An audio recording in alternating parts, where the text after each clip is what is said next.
اب میں آپ کو ذرا اس جو انسانوں میں سے انسان دشمنی کا جن کا سب سے بڑا رول ہے، میں ان کی 2000 سالہ تاریخ کا آپ کے سامنے نقشہ رکھنا چاہتا ہوں۔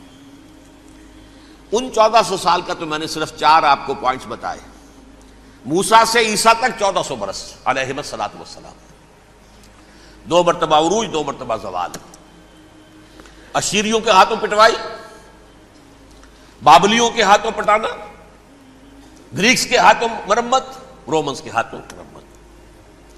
یہ جو 2000 سال ہیں، کیونکہ اب تو ظاہر بات ہے 21ویں صدی شروع ہو گئی، 20 صدیاں حضرت مسیح کو پوری ہو گئی۔ پہلی بات نوٹ کیجئے، حضرت مسیح کی پیدائش ہے سن 1 قبل مسیح۔ یہ نقطہ آپ نے کبھی سنا ہے یا نہیں؟ جب ملینیم کا سلسلہ شروع ہوا تھا پچھلے سال، تو میں نے بیان کر دیا تھا کہ ایک عجیب حساب کے اندر انہوں نے غلطی کی ہوئی ہے۔ حضرت مسیح کی پیدائش ہوئی 25 دسمبر کو، سن انہوں نے شروع کر دیا، جو اس کے بعد جنوری آئی تو پہلا سال شروع ہو گیا۔ اگر جنوری سے پہلا سال شروع ہوا تو یہ 6 دن جو ہے تو اس کے پچھلے سال میں تھے، لہذا کہا جائے گا کہ Jesus Christ was born 1 year before Christ, BC۔ تو 1 قبل مسیح میں حضرت مسیح کی پیدائش ہوئی۔ یہ آخری اسرائیلی نبی اور رسول۔ یہودی علماء کی مخالفت، دشمنی، سولی پر چڑھوا دینا میں بیان کر چکا ہوں۔ سن 33 عیسوی میں، جبکہ حضرت مسیح کی عمر 33 برس تھی، اللہ تعالیٰ نے انہیں زندہ آسمان پر اٹھا لیا، لیکن یہودیوں نے اپنے خیال کے مطابق انہیں سولی پر چڑھوا دیا، ان کی موت واقع ہو گئی۔ اگرچہ اس کے بعد یہ اختلاف ہے ان میں، یہودی کہتے ہیں وہ سولی پر چڑھ گیا، ختم ہوا، مر گیا۔ عیسائی کہتے ہیں نہیں، انتقال ہوا ہے مسیح کا صلیب پر، لیکن پھر وہ دوبارہ زندہ ہو گئے ہیں۔ ان کی لاش ایک غار میں رکھ دی گئی تھی، وہاں ریزریکشن ہو گیا، ان کا وہاں سے بعد الموت وہیں ہو گیا، اور پھر انہیں اللہ نے زندہ آسمان پر اٹھا لیا۔ تو ہمارے اور عیسائیوں کے درمیان نوٹ کر لیجئے، یہ چیز مشترک ہے کہ حضرت مسیح آسمان پر زندہ اٹھائے گئے۔ فرق کیا ہے؟ وہ سمجھتے ہیں کہ سولی دیے گئے، سولی پر مرے، پھر زندہ ہوئے، پھر گئے۔ ہم سمجھتے ہیں کہ نہیں، وما صلبوہ وما قتلوہ، انہوں نے نہ صلیب دے سکے انہیں اور نہ انہیں قتل کر سکے، بل رفع اللہ الیہ، اللہ نے اٹھا لیا۔ پھر ہمارا اور یہ اس کا عیسائیوں کا ایک اور اتفاق ہے، سیکنڈ کمنگ آف جیسس، حضرت مسیح دوبارہ آئیں گے۔ یہ عیسائیوں کا بھی عقیدہ ہے اور ہمارا بھی۔ بہرحال تو جیسا کہ میں نے عرض کیا کہ اس وقت یہ عذاب استیصال، عذاب اکبر کے مستحق ہو چکے تھے، لیکن اللہ نے ان کی مدت دراز کی ہے، لیکن ان پر دنیاوی عذاب کا ایک کوڑا جو ہے اللہ تعالیٰ کی طرف سے اسی وقت برسا۔ دنیاوی عذاب دنیا میں رہتے ہوئے ختم نہیں کیا گیا۔ 37 برس بعد، حضرت مسیح کے رفع سماوی کے 37 برس بعد، سن 70 میں یہودیوں نے بغاوت کی رومیوں کے خلاف۔ رومی ٹائٹس جنرل تھا ایک، اس نے پھر جو حملہ کیا ہے، 1,33,000 یہودی ایک دن میں قتل کیا یروشلم میں، اور ہیکل سلیمانی گرا دیا۔ وہ ہیکل پہلے بھی گرا تھا، پہلے 1400 سال کے دوران میں بھی نبوکدنضر نے گرایا تھا، لیکن پھر اس کے 150 سال بعد انہوں نے دوبارہ بنا لیا تھا، اس لیے وہ اسے سیکنڈ ٹیمپل کہتے ہیں۔ پہلا ٹیمپل جو حضرت سلیمان نے بنایا تھا، نبوکدنضر نے گرا دیا 587 قبل مسیح میں، پھر دوبارہ انہوں نے 150 سال کے بعد بنا لیا۔ وہ اس تاریخ کا حصہ ہے، میں نے جس کے بارے میں آپ کو تفصیل نہیں بتائی۔ اس میں یہ ہوا سن 70 میں وہ گرا دیا گیا، وہ آج تک گرا پڑا ہوا ہے۔ نمبر 2، یہ کہہ دیا گیا کہ یہودیوں اس ارض فلسطین سے نکل جاؤ، تم یہاں نہیں رہ سکتے اب۔ لہذا جس کا جہاں سینگ سمایا چلا گیا، یورپ میں چلے گئے، ایشیا میں آ گئے، عرب میں آ گئے۔ یہ 3 قبیلے جو رات بھی میں نے عرض کیا تھا، بنو قینقاع، بنو نذیر اور بنو قریظہ، یہ وہاں سے آ کے مدینے میں آباد ہو گئے۔ جس کا جہاں سینگ سمایا، افریقہ میں، ہندوستان میں، جہاں چلے گئے۔ ڈایاسپورا اسے کہتے ہیں، وہ آپ نوٹ کر لیجیے اس لفظ کو، ڈایاسپورا، ہمارا دور انتشار، جبکہ ہمیں ہماری اصل سرزمین تو فلسطین ہے، حضرت ابراہیم کا مسکن، حضرت اسحاق حضرت یعقوب کا مسکن فلسطین، یہ ہے ہماری اصل جاگیر، یہ تو ہماری جدی پشتی جاگیر ہے، لیکن یہاں سے نکال دیے گئے سن 70 عیسوی میں، اور وہاں سے لے کے 1917 تک ان کا ڈایاسپورا جاری رہا۔ یہ دور انتشار ہے۔ اس دور انتشار کے اب چند حصے ہیں جس کو میں چاہتا ہوں کہ آپ علیحدہ علیحدہ سمجھ لیں۔ دور انتشار کا جو پہلا جو ہے تقریباً 300 برس رومی حکمران تھے، وہ یہودیوں کے بھی دشمن تھے اور عیسائیوں کے بھی دشمن تھے، عیسائی اور یہودی ایک دوسرے کے بھی دشمن تھے،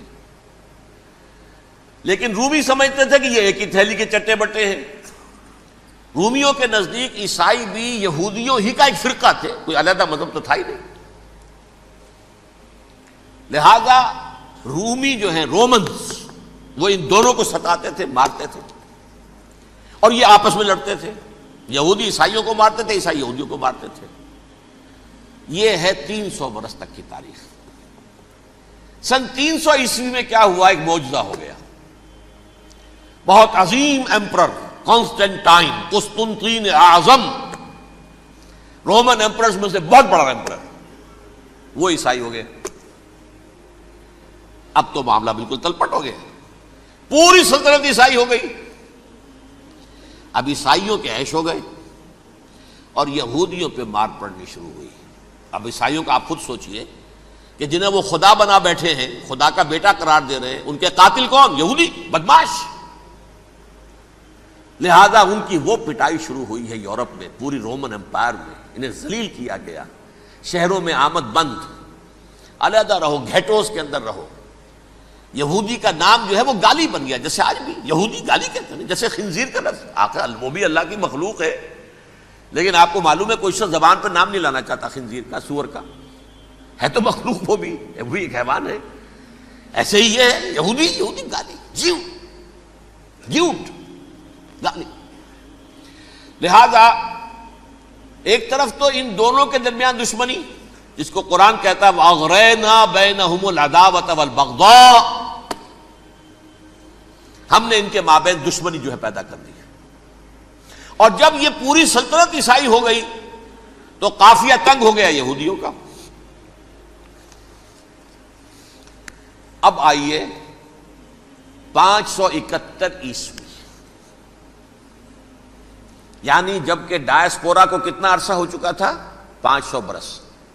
سن 70 سے شروع ہوا نا ڈایاسپورا، جب ٹائٹس نے گرایا ہے ہیکل کو اور نکال باہر کیا انہیں فلسطین سے، بھاگ جاؤ یہاں ایک یہودی بھی نہیں رہے گا، فلسطین سے نکال دیے گئے۔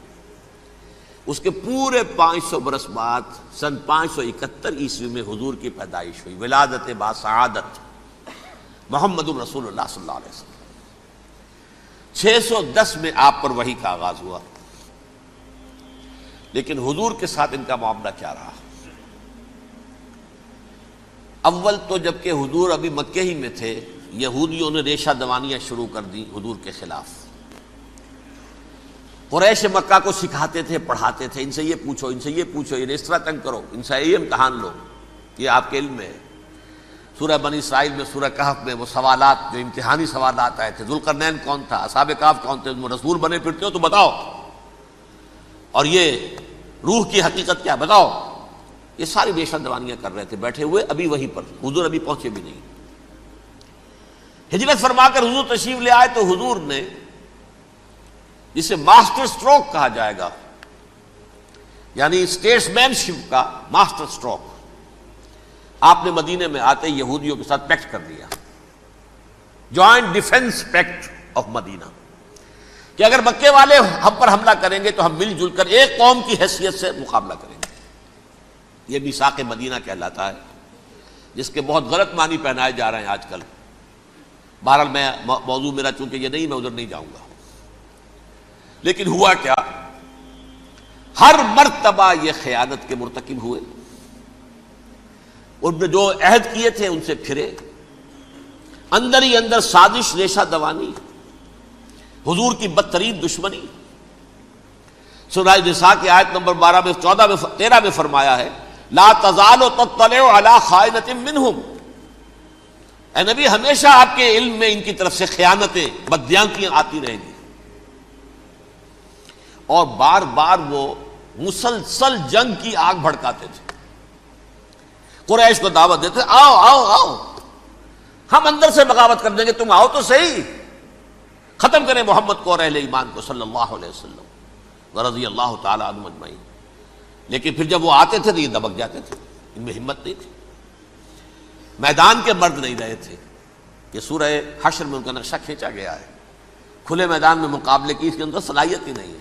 یہ تو فصیلوں کے پیچھے سے، جیسے عورتیں کہیں دیہات میں لڑائی ہوتی ہے تو مرد جو ہے گلیوں میں لڑتے ہیں، عورتیں اوپر سے پتھر پھینکتی ہیں، بس وہ کام یہ کر سکتے تھے. من ورائے جدر، فصیلوں کے پیچھے سے، جنگ میں میدان میں نہیں آ سکتے. بہرحال قرآن مجید میں ہے یہ سورہ مائدہ کی آیت نمبر 64، کلما اوقدوا نارا للحرب اطفاها اللہ. اکثر و بیشتر مواقع پر تو یہ جب آگ بھڑکاتے تھے جنگ کی، اللہ اسے بجھا دیتا تھا. لیکن بہرحال اس کے باوجود جنگیں ہوئی، غزوہ بدر، غزوہ احد ہوئی کہ نہیں. یہ ساری اس اصل شرارت ہوئی. اور اس کے نتیجے میں حضور نے پھر ایک ایک کر کے 3 قبیلوں کو سزا دی. غزوہ بدر کے فوراً بعد بنو قینقاع نکالے گئے مدینے سے، غزوہ احد کے فوراً بعد بنو نذیر نکالے گئے، اور غزوہ احزاب کے بعد بنو قریظہ نکال دیے گئے. یہ تو میں نے آپ کے سامنے رکھ دیا صرف حضور کے زمانے میں ان کا کیا رویہ رہا. دشمنی، رات بھی ہم نے وہ آیت پڑھی تھی، لَتَجِدَنَّ أَشَدَّ النَّاسِ عَدَاوَةً لِلَّذِينَ آمَنُوا الْيَهُودُ وَالَّذِينَ أَشْرَكُوا. اہل ایمان کی دشمنی میں شدید ترین تم پاؤ گے یہودیوں کو اور مشرکین. مشرکین بھی بعد میں ہے، پہلے یہودی. حضور کے بعد کیا ہوا اب یہ نوٹ کیجئے، یہ ان کی تاریخ کا دوسرا دور. حضرت عمر رضی اللہ تعالی عنہ کا عہد خلافت ہے.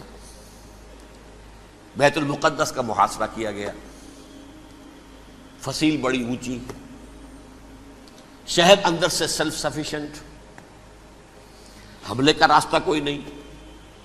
محاصرہ طول کھینچ رہا ہے لیکن ان کے پاس رسد بھی موجود ہے، پانی بھی موجود ہے. وہ دروازے بند کر کے بیٹھے ہوئے ہیں.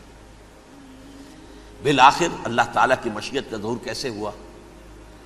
ان کے کچھ علماء آئے فصیل پر، کہا دیکھو مسلمانوں، تم قیامت تک بھی یہاں پڑے رہو گے محاصرہ کر کے، ہمارا یہ شہر فتح نہیں ہوگا. ہاں ایک درویش بادشاہ کے ہاتھوں یہ شہر فتح ہونا ہے، لیکن تمہارے اندر ہمیں وہ نظر نہیں آ رہا. ابو عبیدہ بن الجراح رضی اللہ تعالی عنہ، امین هذه الامہ، ان کا فوراً ذہن گیا وہ درویش بادشاہ مدینے میں بیٹھا ہوا ہے، عمر رضی اللہ تعالی.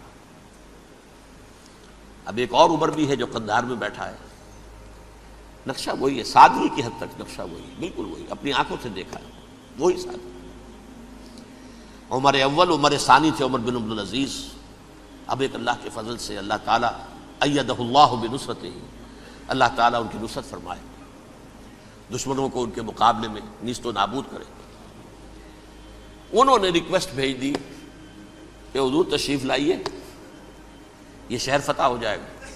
وہ ہے سفر تاریخی، اتنا طویل سفر، تقریباً 700 میل، ایک اونٹ، ایک خادم، ایک منزل پہ امیر المومنین اوپر بیٹھے، خادم آگے چل رہا ہے، اگلی منزل پہ خادم اوپر بیٹھا ہے، امیر المومنین آگے جا رہے ہیں. اور جب پہنچے ہیں تو وہ باری تھی خادم کی. انہوں نے ہاتھ جوڑ دیا، حضور خدا کے لیے تم کیا کہیں گے لوگ، وہ میرا برا حال کر دیں گے، تمہیں شرم نہیں آئی؟ امیر المومنین پیدل آگے چل رہے ہیں نکیل پکڑ کر، اور تم بیٹھے ہو اوپر براجمان ہو. حضرت عمر فرمایا الدور دورک، نہیں باری تمہاری ہے، بیٹھ. اس حال میں پہنچے ہیں. اور پھر یہ کہ ابو عبیدہ بن الجراح آئے ہیں، استقبال کیا ہے تو دیکھا ہے اس حال میں چلے آ رہے ہیں. عمر نکیل پکڑے ہوئے چلے آ رہے ہیں، اور کہتے ہیں کہ کہیں کیچڑ ویچڑ تھا، جوتے خراب ہو گئے تھے، وہ بھی اتار کے ہاتھ میں پکڑے ہوئے، کپڑے تو تھے ہی پھٹے ہوئے. انہوں نے کہا بھی حضرت ابو عبیدہ نے، دیکھیے یہ بڑا متمدن ملک ہے، بڑا مہذب علاقہ ہے یہ، آپ ذرا حلیہ اپنا درست فرما لیں تب جا کے پیش کروں، ہم آپ کو کریں گے. آپ نے فرمایا نحن قوم اعزنا اللہ بالاسلام، ہم وہ قوم ہیں جنہیں اللہ نے عزت دی ہے اسلام کے ذریعے سے. کپڑوں کے ذریعے سے نہیں، دولت کے ذریعے سے نہیں۔ اسی حال میں گئے ہیں، اوپر سے انہوں نے کھڑے ہو کر نشانیاں دیکھی ہیں، اپنی کتابیں کھولی، ہاں یہ وہی ہے، اچھا لو جی سرنڈر، شہر تمہارے ہاتھ میں۔ خون کا ایک قطرہ نہیں بہا اور بیت المقدس فتح ہو گیا۔ لیکن اس وقت حضرت عمر نے ایک نرمی یہ کی کہ یہودیوں کے لیے بھی اسے اوپن سٹی قرار دے دیا۔ یہ احسان عظیم حضرت عمر کا، اس سے پہلے یہودی آ ہی نہیں سکتا تھا، داخل ہی نہیں ہو سکتا تھا، وہاں وہ آ کر وزٹ نہیں کر سکتا تھا، زیارت نہیں کر سکتا تھا اپنے مقدس مقامات کی۔ حضرت عمر نے یوں سمجھیے کہ تقریباً 550 برس کے بعد ان کے لیے راستہ کھولا ہے کہ ہاں تم آ سکتے ہو، زیارت کر سکتے ہو۔ لیکن یہ عیسائیوں نے لکھوایا معاہدے کے اندر، انہیں یہاں آپ آباد ہونے کی اجازت نہیں دیں گے، لیکن کم وزٹ دی پلیسز، دیکھیں زیارتیں کریں اور جائیں۔ یہ معاہدہ حضرت عمر کا ہے رضی اللہ تعالیٰ، جو پھر خلافت راشدہ کے بعد بنو امیہ نے بھی اس کو آرڈر کیا، بنو عباس نے کیا، پھر جو ہمارے یہ ترکوں میں اندر خلافت آئی تو ترک خلفاء نے بھی اس معاہدے کی پوری پابندی کی۔ فلسطین میں آ سکتے ہیں یہودی صرف زائرین کی حیثیت سے، وہاں آباد نہیں ہو سکتے۔ اب آئیے اگلا دور آیا حضرت عثمان کا دور خلافت۔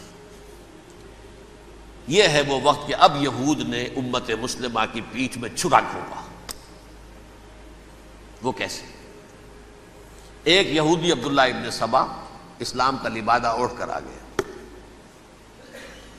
معاشرے کا جائزہ لے لیا، ان میں بنو ہاشم اور بنو امیہ میں جو پرانی کشاکش تھی اس کے کچھ نہ کچھ جراثیم باقی ہیں، اگر ان کو ذرا بھڑکا دے تو مسلمانوں میں انتشار پیدا ہو جائے۔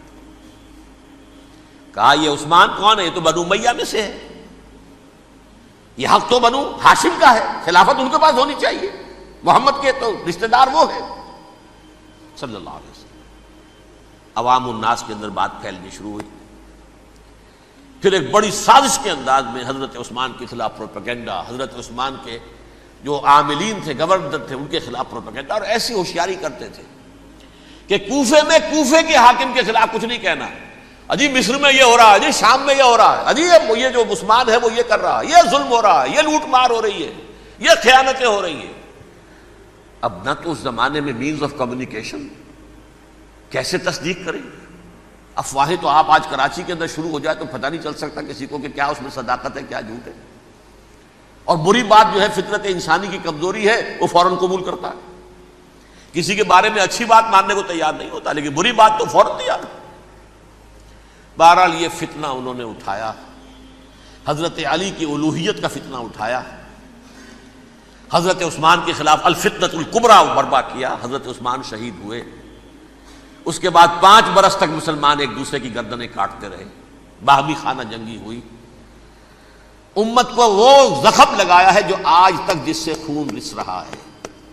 یہ شیعان عثمان اور شیعان علی تھے جو بعد میں پھر سنی اور شیعہ ہو اور آج تک ہے۔ فتنہ کس نے جگایا؟ ایک عبداللہ ابن سبا یہودی اور اس کے کارندے، شیطان کا ایجنٹ، اور انسانوں میں سے بھی اس کے جو بھی حواریین تھے اور شیطانوں کے اندر سے بھی تھے، انہوں نے بھی اس آگ کو بھڑکایا۔ یہ آپ سوچ لیجئے کہ یہ کس نے وہ زخم لگایا؟ یہودی۔ اگلا دور آیا، خلافت راشدہ ختم ہوئی، بنو امیہ کا بھی دور کافی گزر گیا۔ طارق ابن زیاد 712 عیسوی میں حملہ کرتے ہیں اسپین پر۔